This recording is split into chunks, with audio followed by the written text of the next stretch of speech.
மண்ணில் உயிரியல் தன்மையான மண்புழுக்கள் மற்றும் நுண்ணுயிர்கள் இருப்பதோடு மட்டும் முக்கியமல்ல, அதனுடைய செயல்பாடுகள் எந்த அளவுக்கு இருக்கணுமோ அந்த அளவுக்கு இருக்கும்போது மட்டும்தான் நம்ம மண்ணில் போதுமான காற்றோட்டம் நடக்கும்.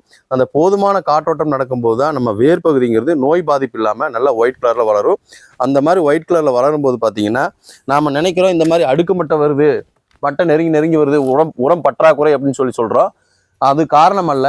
கொடுக்கக்கூடிய உரங்களை முழுமையாக பயிர் எடுக்கலைன்னா இந்த மாதிரி அடுக்குமட்டை வர ஆரம்பிக்கும். பயிர்கள் உரம் எடுக்கும்போது பார்த்தீங்கன்னா நல்லா பாருங்கள், மட்டை டு மட்டை கேப் அடுத்தது நல்லா வந்திருக்குது. எனவே மண்ணில் இருக்கக்கூடிய உயிரியல் தன்மைங்கிறது மிக மிக முக்கியம்.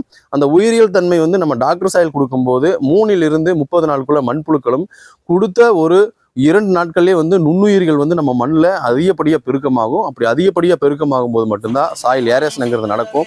இந்த சாயில் ஏரேஷன் நடக்கும்போது தான் அந்த மண்ணில் இருக்கக்கூடிய காற்றோட்டம்ங்கிறது முழுமையாக நடக்கும். அந்த மண்ணில் இருக்கக்கூடிய காற்றோட்டம் முழுமையாக நடக்கும்போது தான் ஒரு நல்ல வேர்கள் உருவாகும்.